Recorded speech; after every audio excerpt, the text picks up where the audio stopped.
The-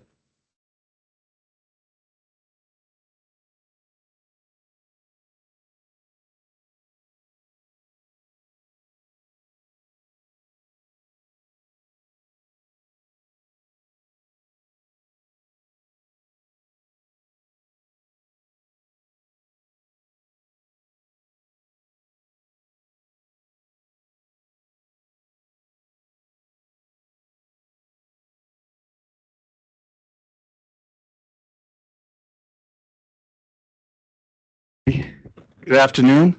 Welcome. Many of you have heard me this year, last year, the year before, talk about invasive species as a challenge for certainly the farmer community, but we also recognize it's a much bigger challenge for all the life systems on the planet. So when I say, excuse me, when I mention that we have the ability to see an enormous dust cloud coming out of the Sahara and go all the way across the Atlantic Ocean, and you see that picture on a TV monitor. Or when I mention a swarm of locusts, it brings up and it conjures up an image in your mind. When I say a tsunami, everybody has an idea of a tsunami moving across a landscape and causing tremendous damage. All of this concept of these kinds of swarms of things, these waves of things, these challenges of nature that create damage, but they also introduce then, a dust cloud, for example, would introduce spores out of one continent into another and potentially collapse an entire grain production or something like that for example, in the Americas. And in the years past, a million years ago, 100 years ago, people might, let's say 1,000 years ago, people would have said, oh, the gods are angry. And we have a pestilence outbreak. We have a famine caused by a crop failure. But in many cases, it's not because the gods are angry. It's because we've allowed or an invasive species has entered into an area and taken over.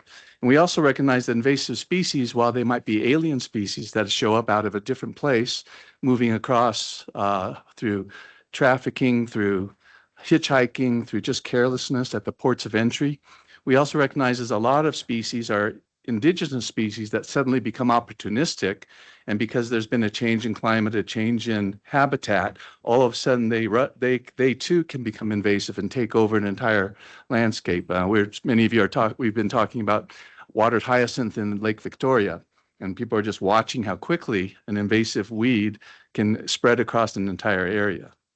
So today, what we're going to do is, first of all, our first speaker will be Dr. Luke Flory with the University of Florida, who runs an Invasive Species Institute that has been focusing on these issues. And he's going to give us kind of the broader look on just what are we talking about when it comes down to the challenges from invasive species, and more importantly, the acceleration that we see taking place across our world. And so with that, Dr. Flory, go ahead. Thank you, AG. Thank you all for being here this afternoon. So what I'm going to do is kind of set the stage in terms of the problem of invasive species as the global threat to biodiversity, to agriculture, to human health, and to economies. And I think many of you are familiar, at least generally, with the concept of invasive species. So what we have here are photos of old world climbing fern, a major invader in South Florida, feral cats, which are a major threat to biodiversity, and aphids as a major agricultural species that is a pest and a problem. But I want to make sure that we first are familiar with what we're doing at the Institute at the University of Florida. And so what we're trying to do is more and better invasion science related research. So we facilitate interdisciplinary teams, we generate innovative approaches, and we try to train the next generation of scientists. And this is a relatively new institute at the university. I helped develop it over the last 5 or 6 years and just recently took over leadership of the institute. I want to take a step back first and make sure that we understand the concept of invasive species. So the US has a federal definition that was put forth in the late 90s that has two different parts to it. One is that we're talking about non-native species species that are non-native to the ecosystem under consideration. So they would not be there naturally without human either intentionally or unintentionally introducing the species. And critically, the second part is that the introduction of those species causes or is likely to cause economic harm or harm to human health. The IPBES, which has been critical in pushing forth the problem of invasive species globally, they released a very important document in 2023 that was the first global analysis of the problem of invasive species, have a similar definition, except notice that it does not include impacts. It has to do with non-native species, intentionally or unintentionally introduced, and they establish and spread, but not necessarily cause impacts. And I'll explain why they probably left impacts off of that definition. If we look at the stages of the invasion process, it begins with transport of a species that must overcome a barrier, usually a geographic barrier. So these are oftentimes species that are transported very long distances, but sometimes not. The species must then be introduced successfully, escape captivation or cultivation, survive and reproduce and establish, and then spread into new areas. Here, they also do not include spread impacts in this definition, because oftentimes humans have different opinions on what is considered an impact. Somebody say, that's a terrible impact, we should do something about the invasive species. Somebody else says, well, I don't really think that's an impact, we shouldn't do anything about it. But here they define, and the IPBES does the same thing, defines a non-native species as one that establishes and spreads rapidly and leaves the impact off of it, which I think is a wise thing to do in many regards. Of course, the ones we care about the most are the ones that are causing impacts, even those, though sometimes we can't measure impacts and don't yet know what the impacts are going to be. So why do we have such a big problem? Well, I just want to put some numbers out here in terms of globalization and travel and trade. So I saw these numbers over the last few years, and they're really outstanding. So at any one point, there's up to 13,000 flights in the air, carrying up to 1.2 million people. So in the air right now, there's more than 1 million people going somewhere. From a Florida perspective, where I'm from, there were 74 million visitors to the Florida area in 2022. And there are up to 250 million shipping containers transported around the world every year. So this is huge, huge potential for the movement of non-native species to new areas. As a result, we now have invaders on every continent except Antarctica, and I'll actually show you where a new study shows that there are some in the sub-Antarctic. And we have a good idea, this is from the IPBES report, of the numbers of marine, terrestrial, and freshwater species around the world. You'll notice very high concentrations in the US and in Europe in terms of terrestrial species, as well as Australia and New Zealand.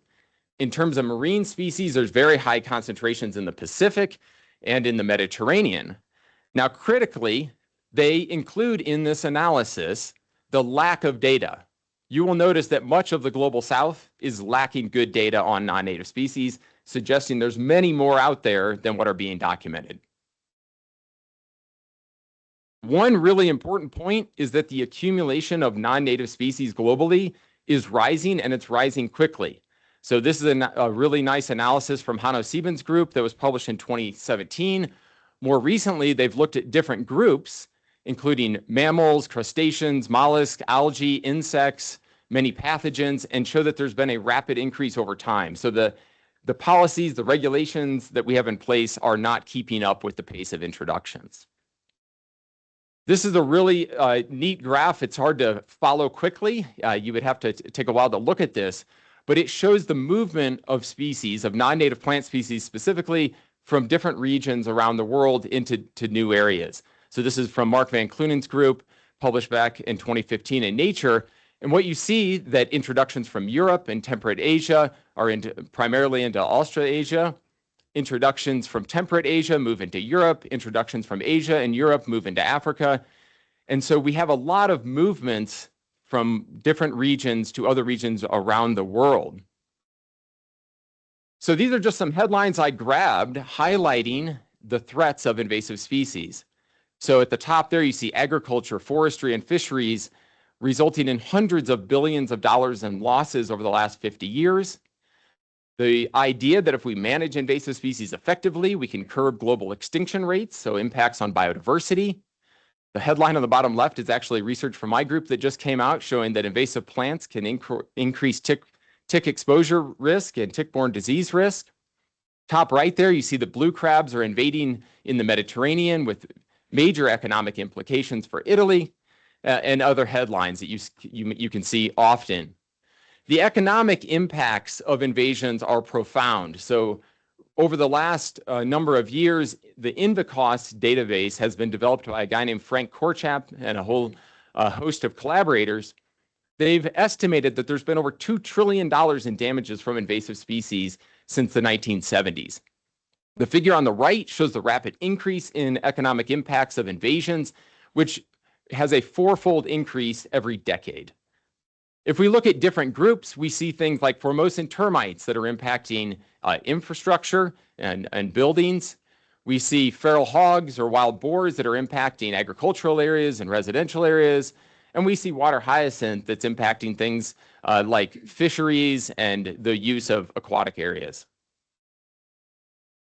There are a lot of different species impacting a lot of different sectors across the world, including New World screwworm, which is a major concern in the southern United States right now as it moves up from Central America. Fall armyworm is a major issue throughout Africa, as I'm sure many of you are aware. Big impacts on biodiversity from things like cane toads and a whole list of other things that you see in the figure on the right, from insects to small mammals to different types of arthropods. This is an amazing study that came out relatively recently showing the economic impacts of invasive mammals globally. And this is where you see the mention of the Antarctic and the subantarctic, where the total is over $460 billion in damages since the 1960s. And this includes over 50% of the damages to agriculture. So big economic impacts. However, one of the other things that we're really interested in is the impacts on biodiversity. And this is also summary information from the IPBES report showing that invasive species contribute to 60% of all global extinctions and that they are the primary driver for 16% of extinctions. In total, there's been more than 1,200 local species extinctions or extirpations due to invasive species. And although we know that there are some positive impacts of invasive species, more than 85% of impacts are negative.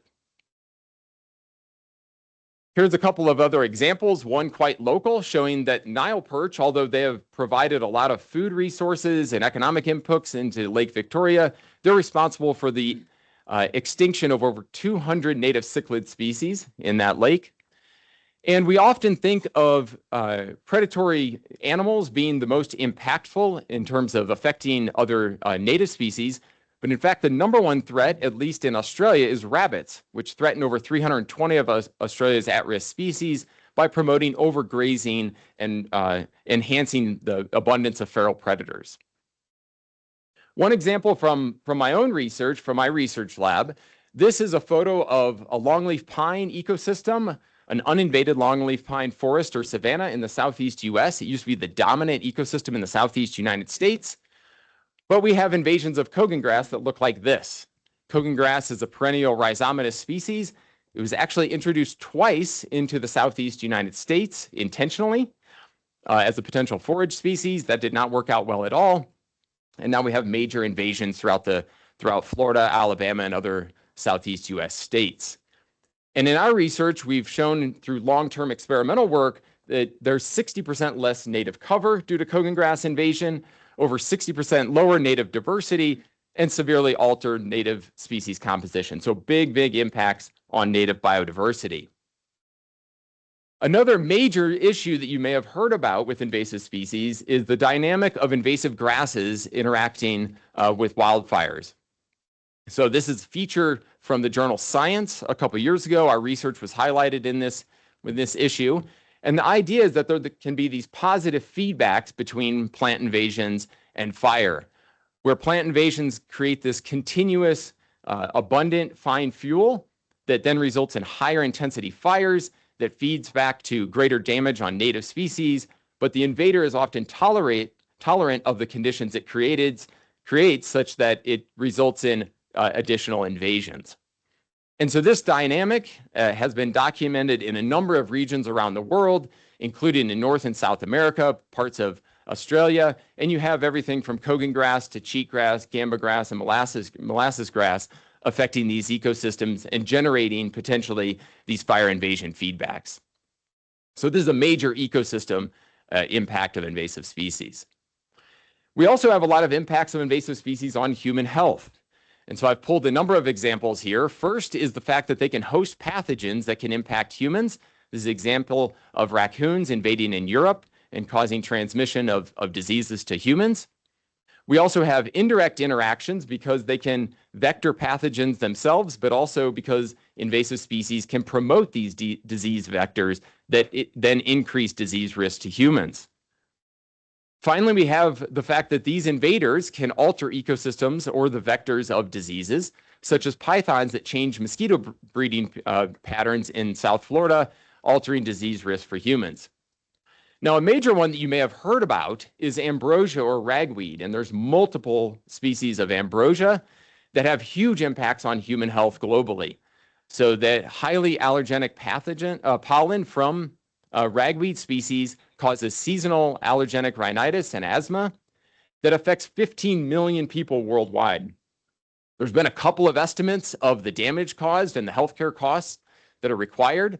Over 7 billion euros are required annually in Europe for healthcare, and more than 1 billion yuan has been spent on agriculture, forestry, and fishery due to ambrosia invasions.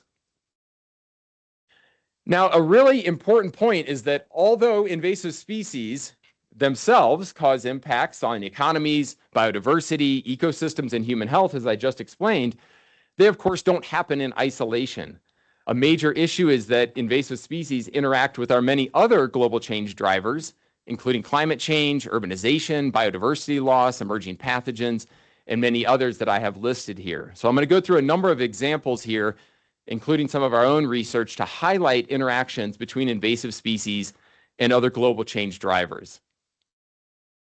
First, this is an example of where they're trying to model, they're providing models of crop losses, total productivity losses, due to the enhancement of common crop insect pests due to climate change. And so the losses predicted are up to 10 or even 25% per degree C increase in temperatures. And the greatest impacts of these will be in the temperate zone. And you see modeled outcomes for wheat, rice, and maize, the three most important crops grown globally.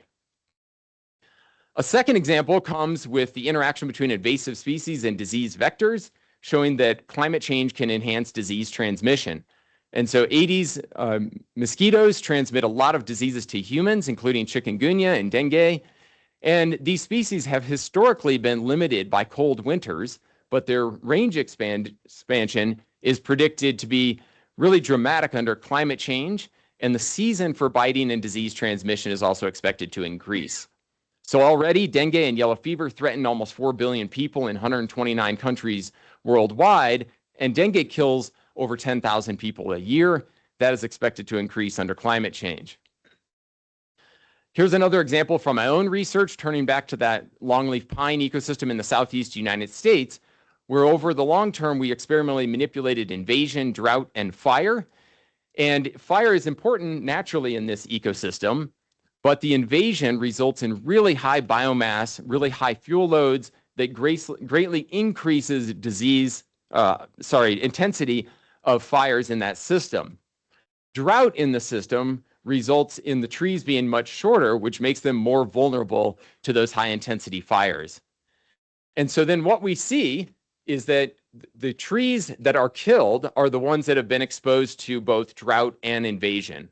In fact, 40% mortality or more can occur in those trees, but only when they're exposed to all three global change drivers: fire, drought, and invasion. This is super important in the southeast US because we have a $50 billion annual timber industry, with longleaf pine, slash pine, and loblolly pine being the primary species driving that industry.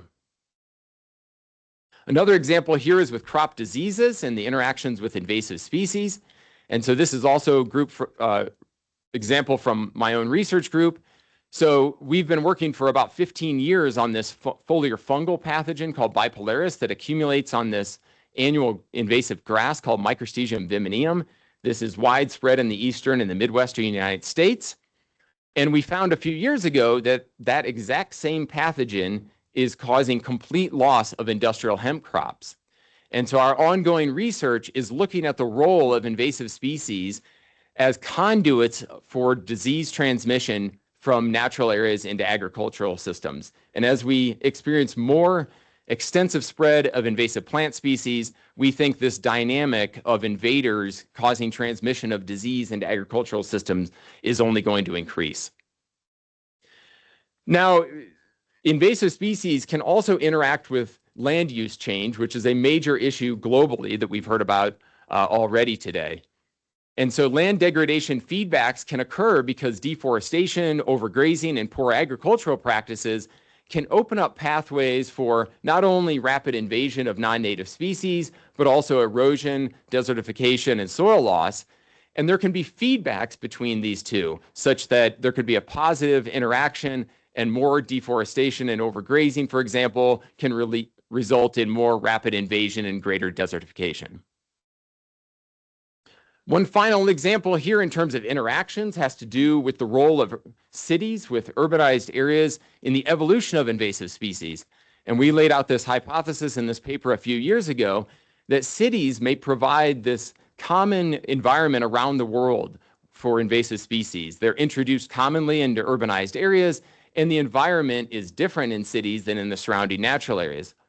That environment may be particularly conducive to invasive species, which are often resilient to these altered conditions. And in the future, species that have evolved in urban areas may be better prepared for climate change conditions.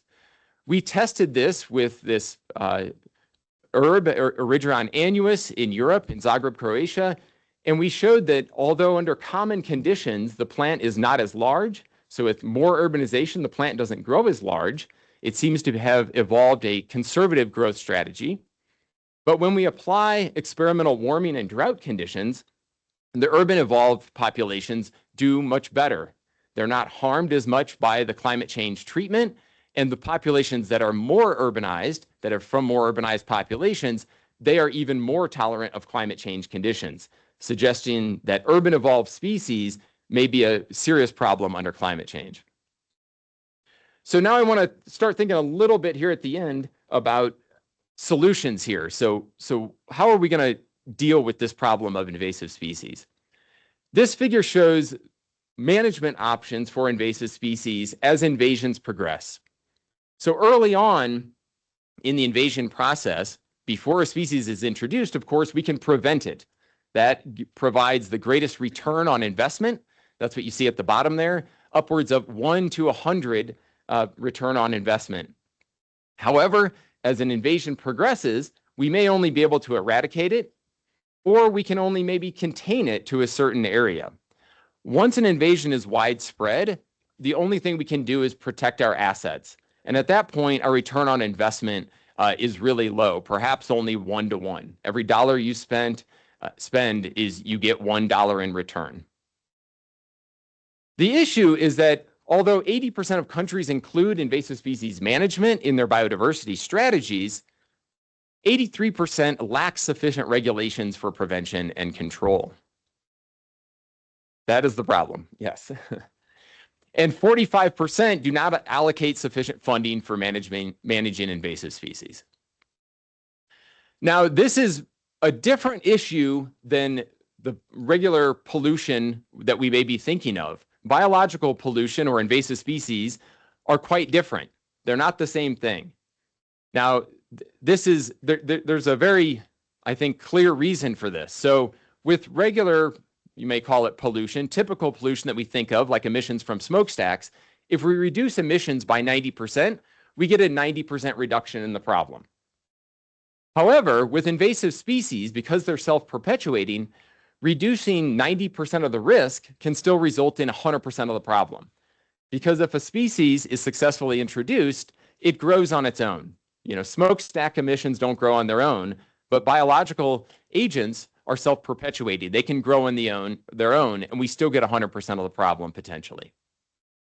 Okay, so what do we do? So from my research perspective, I think we need to better understand invasive species, their ecology, their impacts, and how they change over time, and in particular, how they interact with these other global change drivers.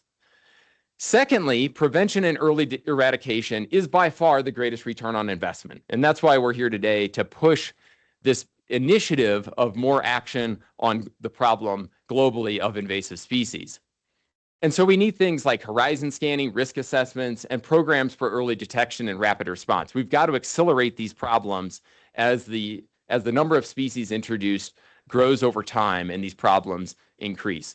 And there have been efforts. So I pulled two examples here, one from my own research group and one from right here in Kenya, using horizon scanning approaches to say what's out there, what's on the horizon, what should we be looking for, and how may it be coming at us.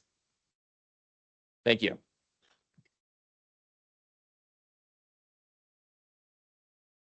Thank you, Luke. It's then becoming clear, we're not going to go to this slide just yet,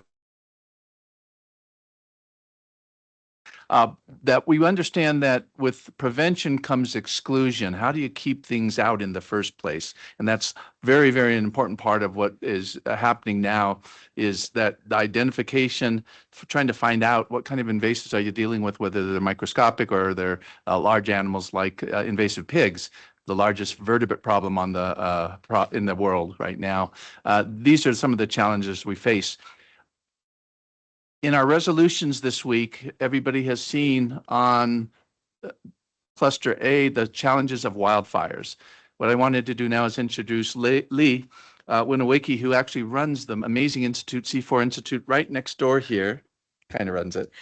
She's in charge of everything, but not here. but it's important to understand that forest health and what's happening around the world with these invasives is yet another enormous problem. And then that also leads into the catastrophic fires that we've been seeing in different places as well. So Lee, why don't you go ahead and take over here? Great. Hi, everyone. This room is packed. This is amazing. Well done, AG. You've been really wanting to make sure invasive species is on the UNEA 7 agenda, and I think we can see that it is, and there's a great interest. So let's give everyone a round of applause for that. Fantastic. So let me say my full name and title. So I'm Lee Winawiki. I'm a soil scientist, and I run our global research program on soil and land health. Does anyone know what the most biodiverse ecosystem in the world is? Thank you, I'm happy, good, soil. In 1 teaspoon of soil, there can be more than 50,000 species. Yet we only know 1% of those species. And yet we just heard from Luke that also there's soil pathogens, invasive species in the soil, whether it's termites or microbes or red ants or what have it. And at the same time, IUCN is developing a red list of soil biota. Literally, as they're finding a species, it's going on the red list. They're finding a species, going on the red list. In the first year, there's 400 soil species already on the red list that they're just forming. So I think it connects very well with what Luke was saying around this need to really understand what's there. So really understanding, in my case, the state of land, the state of soil. And at C4ECRAFT, we've been doing this, and we don't call it horizons scanning, but maybe I will start. So it's systematic assessments of soil and land health coupled with citizen science. So this is where we go in the field and we look at tree species, grass species, soil organisms, soil carbon, land degradation. And it's very interesting because first we use this to set a baseline. So we can actually say what % of Laikipia County is covered in Opuntia. Who knows Opuntia? Anyone from Laikipia? Yeah, so you can ask a question about it later and answer the question. So this is a very real invasive species that is beautiful in that it's purple. The fruit is purple, and when the elephants eat it, the poo is purple. So it's beautiful, but it's actually spreading all the seeds everywhere, right? The second important aspect of this monitoring is tracking how well the interventions are doing. So we do a lot of farmer and pastoralist interventions, pastoralist led interventions. And a lot of these interventions are about eradicating invasive species as well.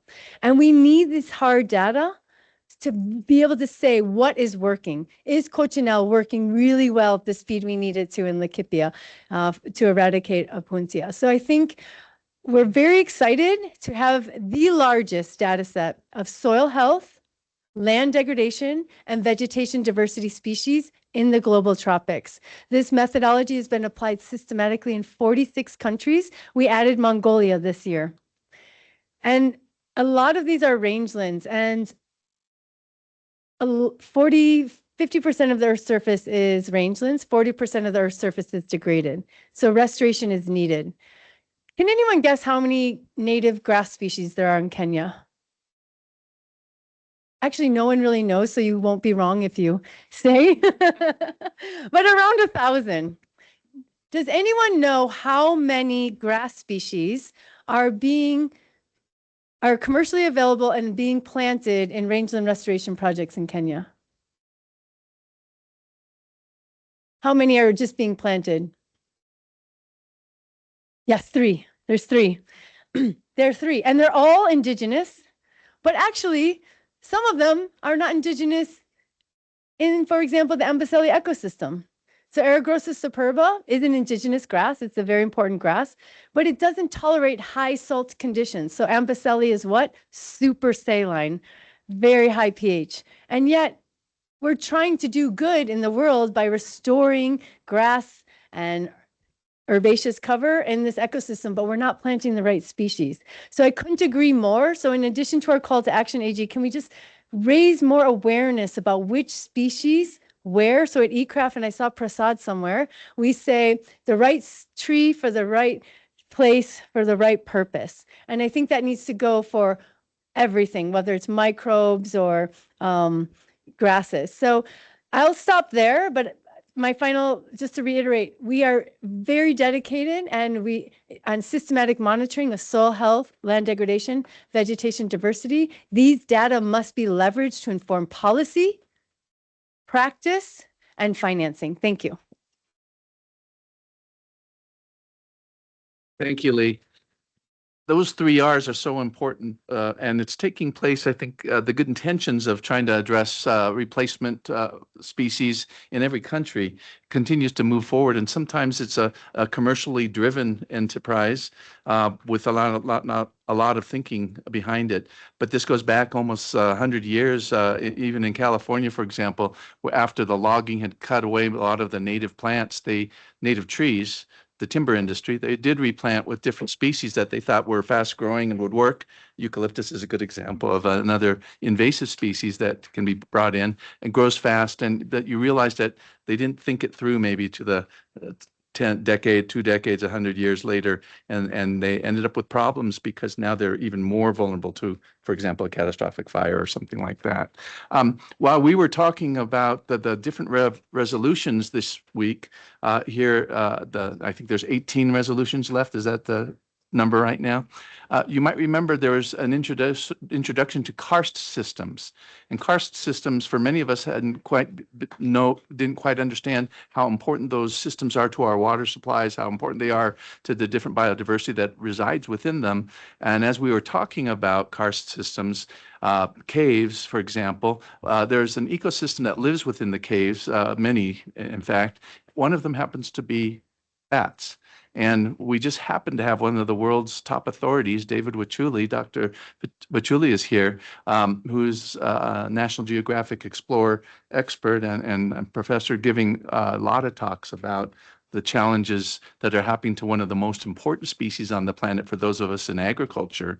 And why is that so? Because they pollinate and they eat a lot of the bugs that would eat our plants. So with that, I'm going to introduce Dr. Wachuli, please. Go ahead. Thank you. Thank you. Yeah, anytime I talk about bats, people get scared because the African perspective is You are from Kenya, right? I'm from Kenya, actually, although University of Cape Town, this is where I started, not where I work. But I work with many people. One is the Bat Conservation International, which is an organization that works on bats and collaborates with many people. but also I'm a lecturer at one of the universities in Kenya, and also work with NGOs, PBOs, down to the local people that sometimes we don't appreciate the role they play. You really want to protect the bats so that you also get to know what's happening, and particularly invasive species we are all talking about. And from the Bat Conservation International perspective, this work from my colleagues. Unfortunately, or fortunately, we don't have white nose syndrome in Kenya or Africa in general. So those from Africa should not be worried. But that should not make us not to be cautious or take precautions about when going to caves, because there are also viruses, as you know, the deadly viruses, Marburg virus and the Ebola virus. So we all have to do what is required. And because of interest of time, I'll want to talk about these invasive species, largely in North America, as you can be able to see, in Canada, many states in the US, United States, and it has been described to have one of the fungus which cause this white nose syndrome, the P destructans, and especially for birds that hibernate. You know, many birds live in caves, and in North America, generally most birds do what? They hibernate, and are vulnerable to these fungus. And this is just the first picture, just shows how the fungus look like. And if it affects the bat, it's the wing of the bat. It has affected the eye. And it was first detected in North America in 2006. And it's been documented as the most devastating disease to the wildlife, particularly the bats. And millions of bats have been recorded to die. And the most vulnerable species, there are 3 vulnerable species to these fungus, which has reduced in numbers. The first one is the tricolored bat, then the little brown bat, and the northern long-eared bat. These are just some of the 3 species. And I just learned yesterday from one of our colleagues from Mexico. She just said they just discovered that even in Mexico, they documented that there are also what? This virus, this fungus, sorry. I like you talk about virus because Kenya is, I interact with many virus researchers, so that's why I confuse. So take note, we are talking about the fungus. I hope we get the point, correct? And my colleagues in the US have been able to find out how can we be able to protect the bats. How are you going to take care of these bats? Yes, there are many ways we can be able to do that. I don't want to talk about the persistence, but most important thing is how do we ensure the bats don't get this kind of disease that is quite fatal? And one is to ensure that the foraging areas that are kept in good condition. And of course, also their roots, so the caves. And 2, we have to do surveillance. It's very, very important. And as Luke said, detection is so crucial. Unless or until we do detection, continued surveillance detection, we can't be able to tell on when or how this fungus is spreading to the many caves in North America and perhaps also other parts of the world, which we don't know until we do the surveillance. And 2 is to help design some field deployment solutions, because we must advise what kind of gears do you need as researchers or as tourists, so that we don't come into contact with this fungus as well, because we don't know. It may be fatal to the bat, but we don't know if you come into contact with them, just like the many viruses that we talk about when we visit the caves. And there are many ways which you can be able to see that we can, the vaccination is there. We can vaccinate the bats, and of course, make sure that we do also research to be able to tell the spread of this virus in many cases. But more importantly, is for us all, the call for action, and that's international collaboration, which is essential to spread further, which is essential to prevent further spread and support bat species recovery. And this is work largely done in North America by many of my colleagues, not me, but I interact with them because I also want to understand what's happening. I do conservation. I want to protect the caves. I want to work with the community to understand the role of bats, because most of you ask, why bats? Why are they so special? What's so special about bats? Without knowing that the second species group of mammals are what? Bats. And we just recently recorded 1,500 species of bats globally just this year. So we are celebrating as bat researchers. In Kenya, we have 110 species. One of the species has been named after a renowned bat researcher. Maybe some of you know Paul Webala, who is happy to be my mentor. And the species called Ranlophus webalai, who is this week or last week was now confirmed as an associate professor because of his work that he's doing. And I'm happy that we can be able to talk about many bat species. Bats are important in our ecosystem for their role as seed dispersers, control insects, which are crop pests, but also that carry pathogens, can impact on livestock, but also human, and also talk about pollination. And of course, we can all appreciate the role in the large ecosystem. If we can't have these bats, you can imagine what will happen what do you call this, a food chain or a food web. That's why I should say, let's be cautious as we interact with bats, but at the same time, let's find a way to protect them from this virus, from this fungus that's quite detrimental. Thank you. Thank you, David. Yeah. I think it's clear that across the different kinds of species that are facing challenges, a good example of another species that's facing challenges we have heard over and over is colony collapse, the challenges with honeybees and native pollinators all over the world. We recognize that, and bats being one of the pollinators, almost over 60% of all the food we eat has to be pollinated.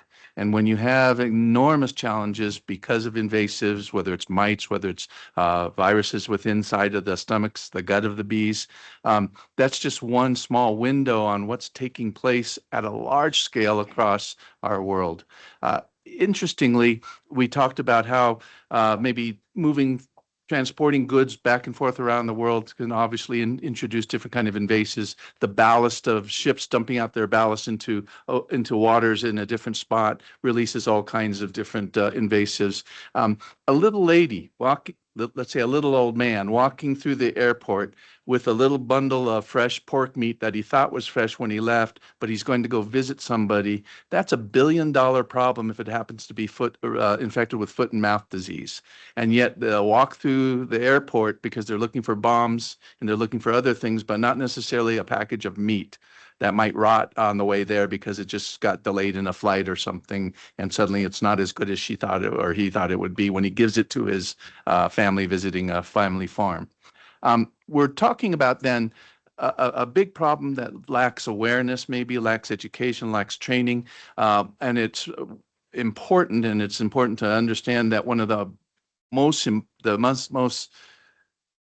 dependable and important professions on our planet happens to be veterinarians. And veterinarians are one of those first levels of eyes on the world of what's happening, especially with vertebrates. And I wanted to introduce Mariam Kahika, who's a veterinarian farmer right here in Kenya. And she also works with the Organization of Veterinarians. The veterinarians are heroes in any other world that would understand the challenges to humanity, the challenges to the life systems on the planet. Veterinarians would be at the very top level of some of the heroes of who's looking after and protecting all of us from diseases. Obviously, doctors for humans, veterinarians for everything else that's on the planet. So, Mariam, go ahead, and you're going to give us a little overview of what you've been doing and what you see. Okay, thank you so much, AJ. Good afternoon, ladies and gentlemen. My name is Dr. Mariam Kahika. I work with the World Veterinary Environmental Alliance, and I'm also here representing the global veterinary community.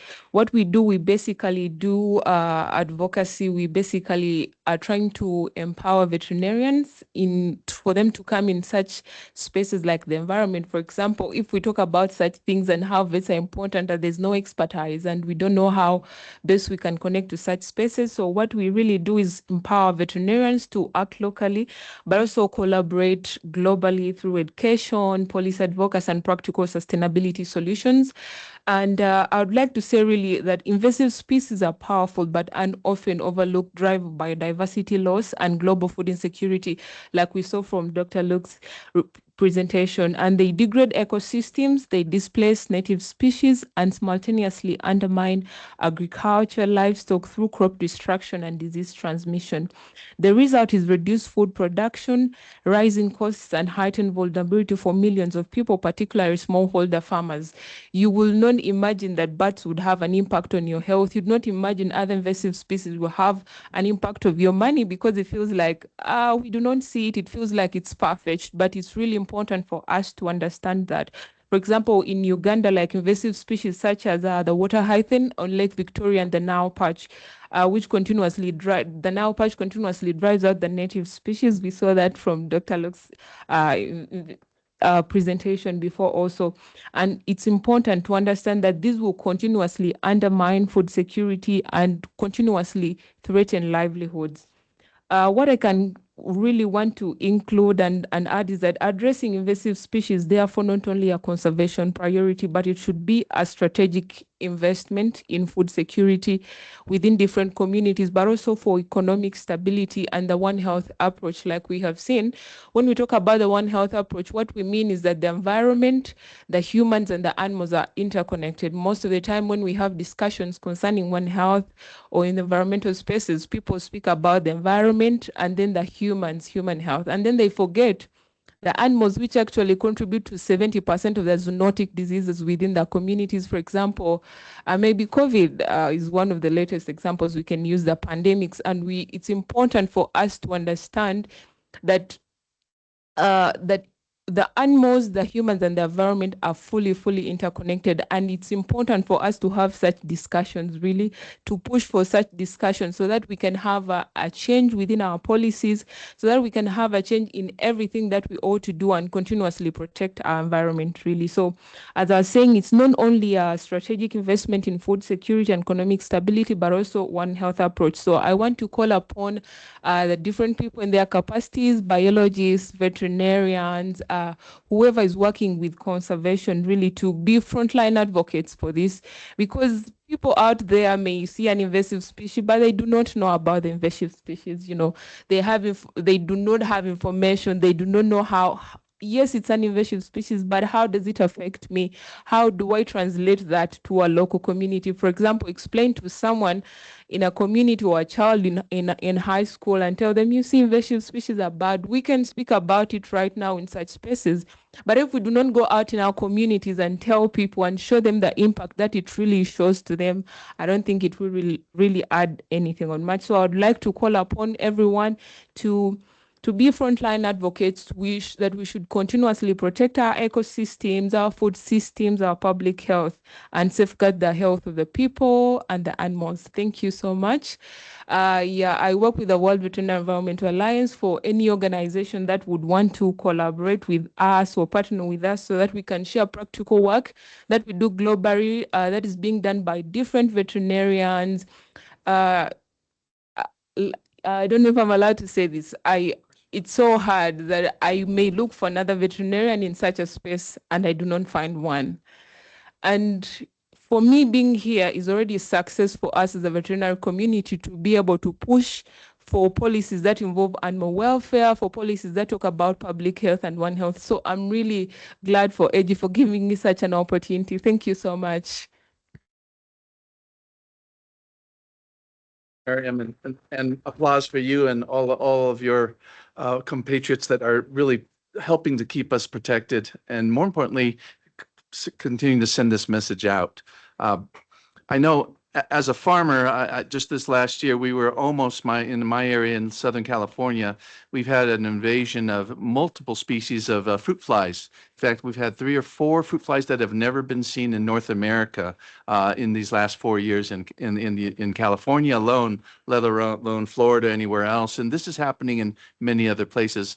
I was fortunate to work for Governor Schwarzenegger in California as the Secretary of Agriculture for 7 years. And in those 7 years, we learned something that was pretty obvious once we were there, is that you can't promote agriculture if you cannot promote agriculture if you can't protect it. And what happens is you could be ready to harvest, and all of a sudden a disease can come in, an insect can come in and put you in a quarantine. You can suddenly have the officials show up and circle your area, circle your region, and suddenly you can't even send your products out of your area. You have to destroy them. And whether it's poultry, many of us understand what's the enormous fear of avian influenza pushing around, which is spread by definitely bird migration at times.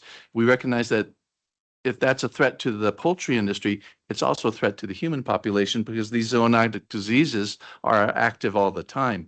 I noticed when we were in California, we were desperately afraid of what would happen with West Nile virus as it spread basically from New York across the country in 3 years, but it was only able to spread because it was vectored from an invasive tiger mosquito that established itself in the sewers of New York City and was not shut down by a cold winter because it was alive underground.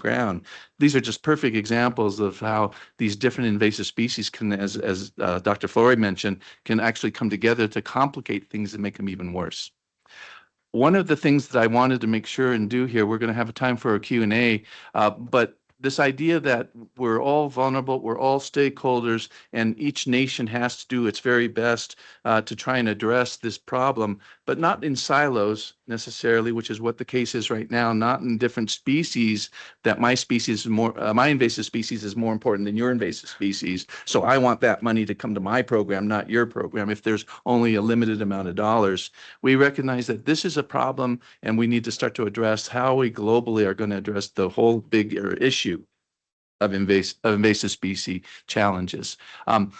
With that, though, becomes there's a new tool. I won't call it a new tool, but an obvious tool that has come into being really over the last 20 plus years, ever since these started to be something that we could use regularly. And it's one thing going to your veterinarian and saying, I've got a disease in my cat or my dog or my cow that I've never seen before, and a veterinarian can identify that. It's another thing to have the citizen science folks around the world taking pictures at billions of, what do you call it, photos in a day type of thing happening, where they're the eyes of the world, and the first folks that can catch an invasive species might be those folks that are connected to, for example, citizen science.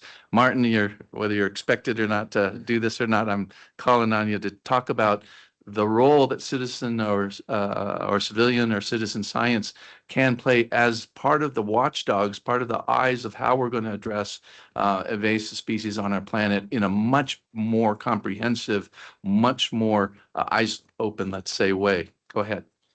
Thank you very much. So my name is Martin Brocklehurst. I'm the chair of the Citizen Science Global Partnership, which represents the 7 associations around the world. We're a rapidly growing community, almost didn't exist in 2013, except for what I would call the specialist volunteers. And when we talk about citizen science, can I get you all to vision what a pyramid looks like? And at the top of the pyramid are the citizen experts. These are the people that will always want to help you with a problem that you've got, to expand your ability to deal with the issue.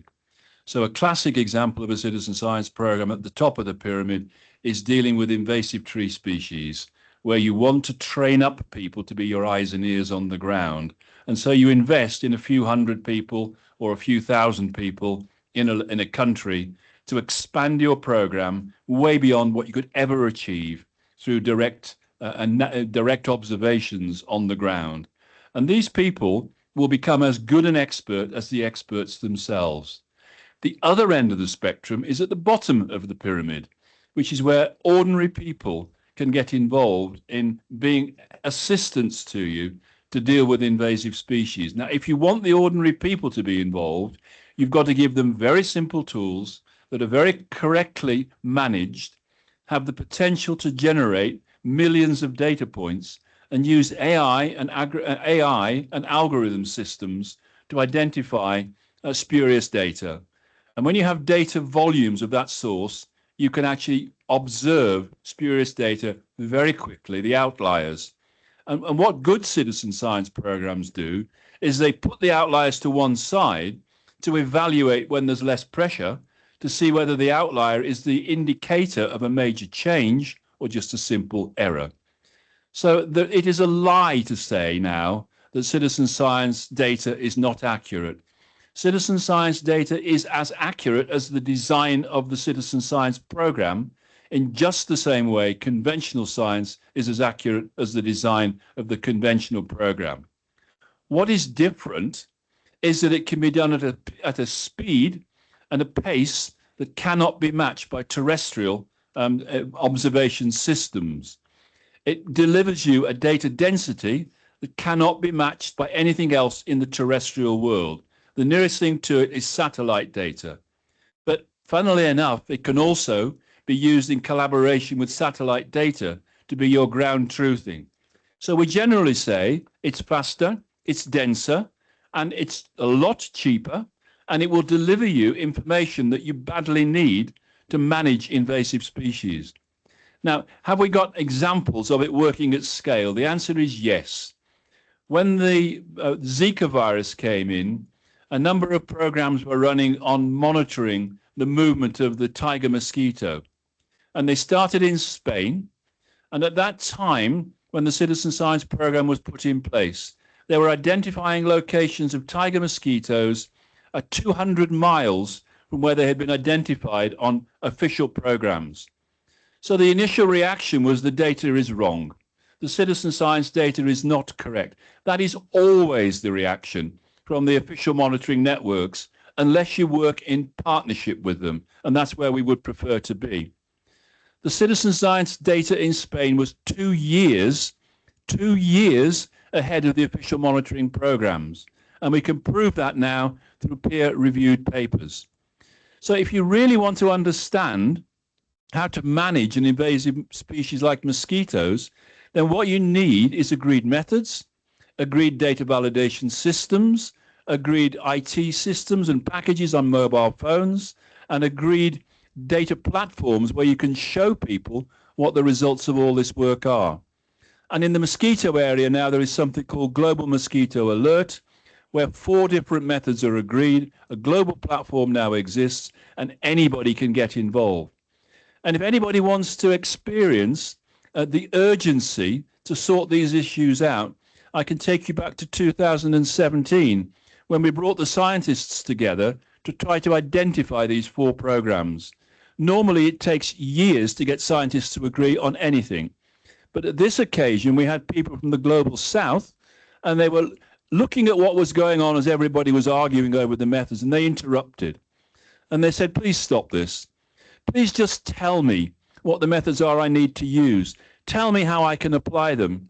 Because back home, I've got people with disease that's carried by these mosquito species. The other thing I think is worth highlighting is if you want to know where invasive species are on land, ask the farmers. If you give them the tools, they'll tell you. They can be some of your most aggressive citizen scientists to help you manage outbreaks of disease. And I love the graph, by the way, which talked about the most cost-effective stage when you can actually stop some of these invasive species coming in. And I know of a lovely example in the UK where a sweet chestnut disease came into the UK, came in on infected stock to a nursery. It infected the sweet chestnut within 5 miles of the site. It was spotted by a citizen scientist who'd been trained. There was a cordon sanitaire around the tree within 48 hours and it had gone. And the disease never got into the UK. That would not have been possible with conventional monitoring methods. So get organized, tie it into your individual problem, look at what would motivate the people to get involved to support you, and use the resource that's out there, and do not be deflected by those who would say, stay with the status quo, because the status quo is no longer good enough. Thank you. Thanks, Martin. And you mentioned it, Dr. Flory mentioned it on the slide. When you put money towards this problem, we call it exclusion. Well, prevention is number one. Exclusion is keeping things out in the first place. With detection, the next step is delimitation. How much of an infestation do you have? How big is it? Where is it? After that comes eradication. And after eradication, if you can eradicate, then you're basically you're monitoring. And that was a great slide to show that there's a framework in place, phytosanitary framework, protocols in place all over the world. But what happens is people forget. And there's a difference between being ignorant. If we didn't know any better, we could say, oh, we don't know any better about invasive species. We happen to have thousands of years of examples of bad behavior or predictable behavior on the part of invasives, taking down entire populations of people, taking down entire regions of crops. And if we do know better and we don't act on these type of things, then we're delving into an area of negligence. And we really have to start to realize it's a complicated world. It's a vulnerable world. We're not even talking about intentional introduction of some of these problems as an act of war or terrorism. We're just trying to make sure that we have the infrastructure in place, we have the activities in place to try and get us to the point where we're a little better moving in the direction of more and more prevention, more and more exclusion, more and more smarts about what you don't want to introduce into a different sphere of bioactivity. And so with that, we're fortunate we do. And I was thrilled that we left a little bit of time for Q&A, and I'd like to start right here. How about this question here? Just a quick one. How can we get the presentation from Luke? The slides from Luke? From Luke? Yeah. We'll make those available through the Farmers MG major group and on a couple other ways. Yes, Madani? So, this is a very, very, very serious issue, actually. And then I will just follow Luke and then give an example that how the invasive species is the dangerous and how it is shifting people. I'll just give one small example from Nepal. In Nepal, so what is going on there is the people are leaving the area because of the monkey, because of the wild pig, and because of they say Banmara. I don't know the direct meaning of the Banmara is the forest killer, but that's not the forest killer. It is the invasive species which is taking place the land, and there are two consequences of that one. One is it is creating the fire. So the old houses, they are burning because the fire is going on. Nobody lives there because of that. And then people are just moving, leaving the area empty, and then moving and going to the Middle East to finding a job. But they are leaving their land because of the monkey, because of the wild boar, and then because of the wildfire. So it's a really serious matter. And then how this is tackling, tomorrow I will have a side event, including we all. And then in that side event, I have invited the secretary of the Department of the Forestry, and then he will say that how the knowledge system actually is implementing there, and then how the community people are actually using their knowledge, the traditional knowledge, the indigenous knowledge, to tackle with the problem of the invasive species. So yeah, this is super duper serious. I don't know whether you have seen the direct scenario, but it is really serious matter. So we really everyone actually need to work in this issue very hard, and then publicize, and then use our knowledge that how we can minimize. We cannot control, I know that, but at least we can minimize. Thank you. Thank you, Madani. Right here, please. Thank you. I really acknowledge the organizers of this side event. My name is Lillian Wambua, and I come from the World Organization for Animal Health. So my colleague there will be very happy to know there are at least 3 people from the animal health veterinary sector that are in the room. I just wanted to make a comment and throw one question to Dr. Flory. At the World Organization for Animal Health, we are concerned actually with the invasive species as far as animal pathogens are concerned. We are interested in the intentional and accidental introduction of, new species, be they microorganisms that have an impact on animal health to new places. And we have a program on biological threats, particularly because of the intentional introduction of, things like anthrax, for example, to and places where they should not be, or where the natural disease itself does not occur.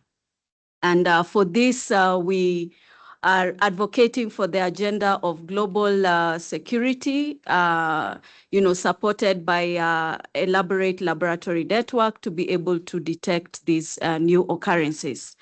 But I wanted Dr. Flory to comment on the biological weaponization of invasive species. Thank you.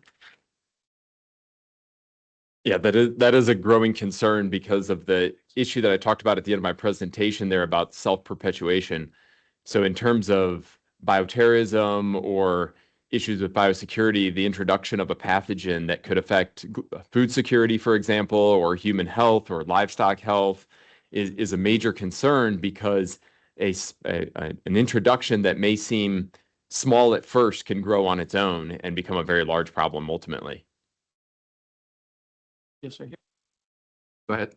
Yeah, thank you very much. I'm Ayele from SIDA. First of all, I would like to thank all the presenters. Very insightful and informative presentations. But I'm still looking a gap, because almost all of you were telling us the scale of the problem. This problem has been with us. For example, Dr. Lucas Institute has been established some 15 years ago. So we have been talking about invasive species for more than 20 years. And I was expecting from one of the panelists to hear that about any initiatives that can be copied or scaled up or scaled out. But all the information is about the magnitude of the problem.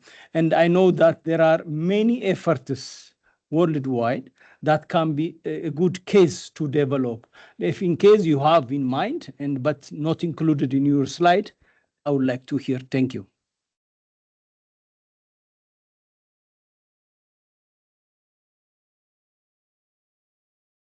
I don't have a good example.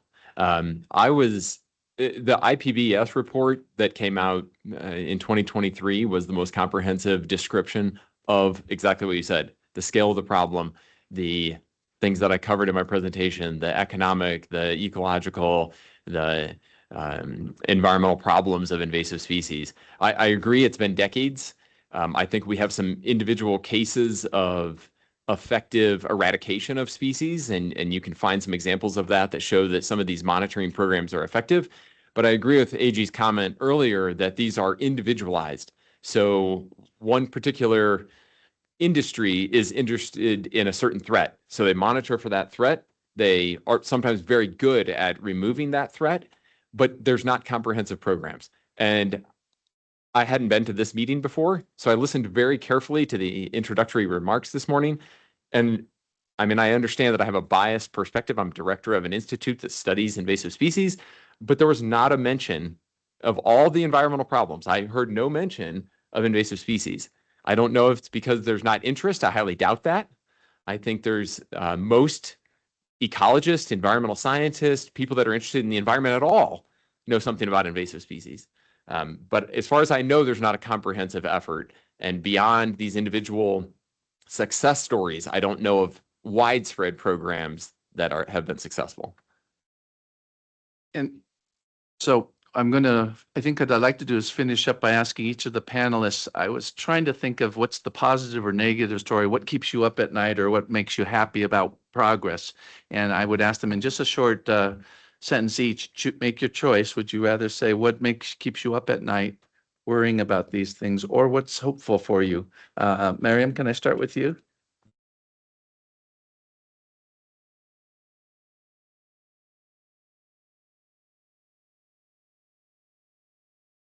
just your thoughts in a minute or so. What message would you like to give to everybody? And it can be in a what keeps you up at night, or what do you want people to do?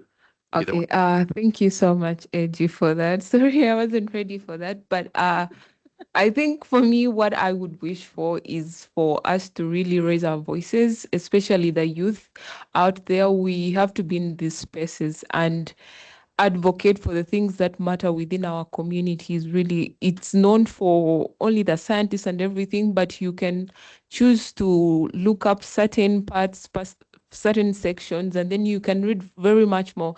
Like the guy was saying, he needs at least some examples of encouragement, but maybe it's an opportunity for people out there who are interested to do studies that they can, reach out and do comprehensive programs within their different communities in their several perspectives, really. So just for me, an encouragement is for us to really fully advocate for what we believe in. Yes. Thank you. I'm going to now ask Dr. Wachuli next. Give you a little more time later. Think about Okay, I just want to amplify a point that Martin, citizen science, sometimes we tend to neglect what we are able to observe. Get this information and let someone know, and you'll be able to share it to the wider audience of the community so that you can be able to find a solution. Citizen science is so important, I think. I think we hear about when you're in the airport, if something looks out of place, report it. If it doesn't look right, report it. And that carries on over to this area of invasives. Lee, what can I? Great. Thanks so much, AG, for that.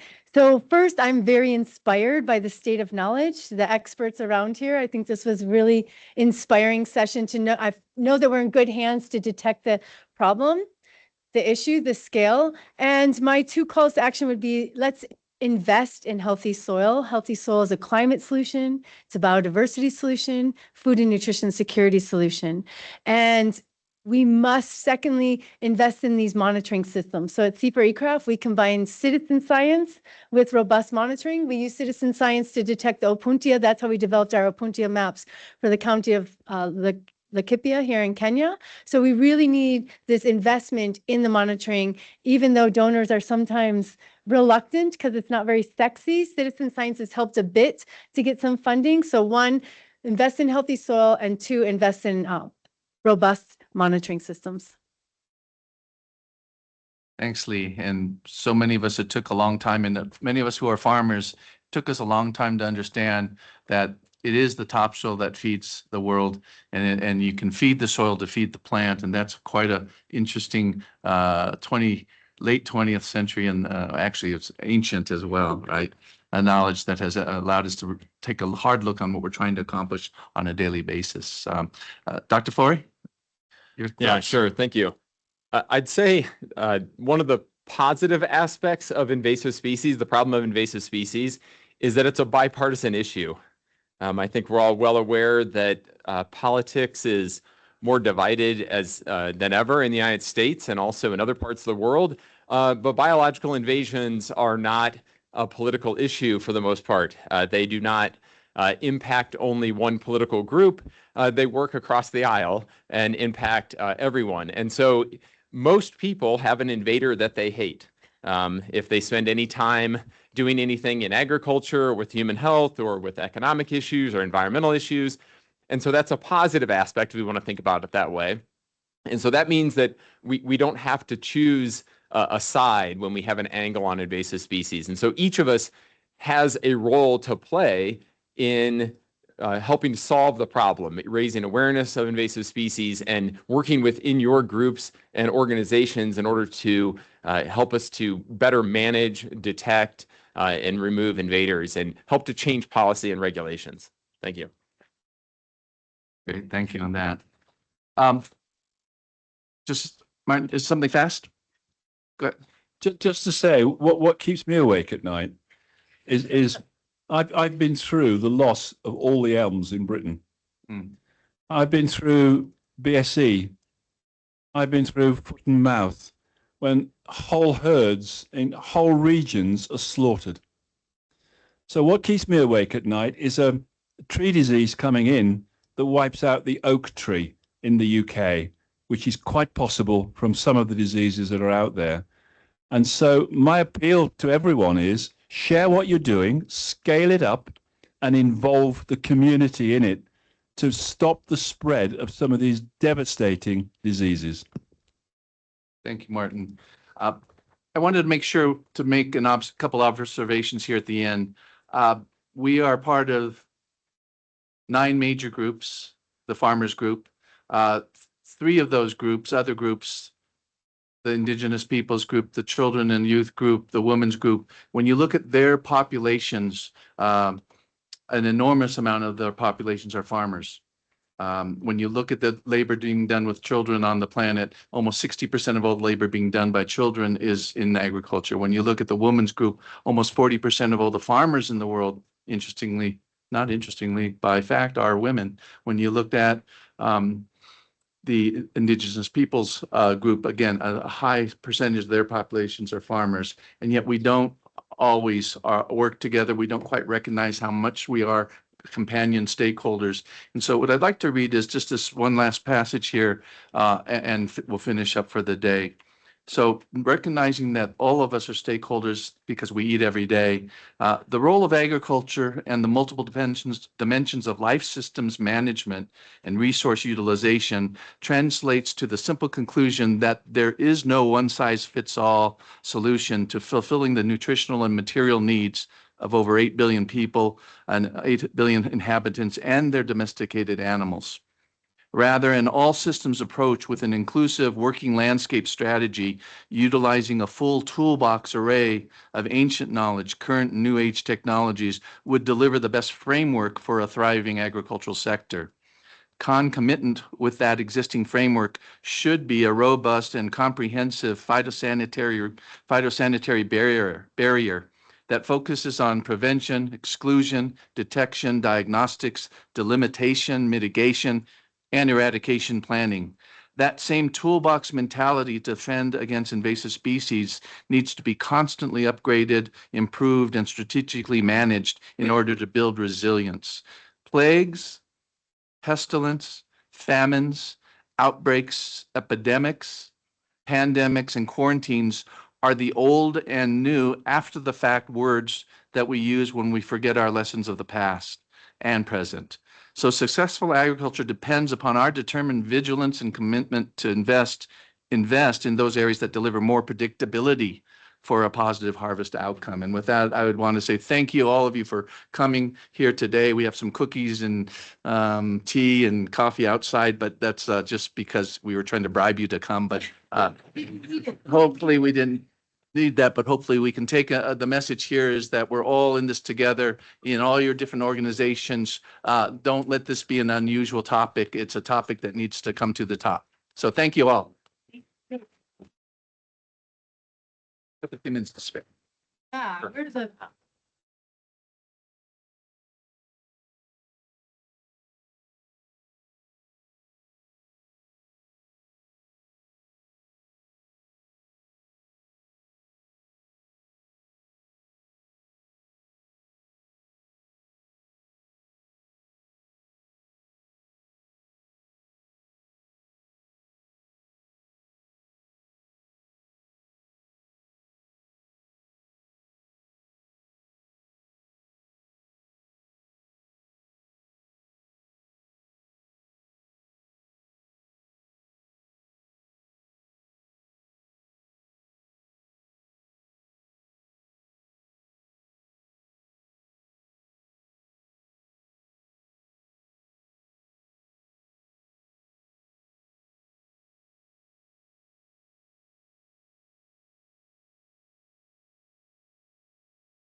As everyone's leaving,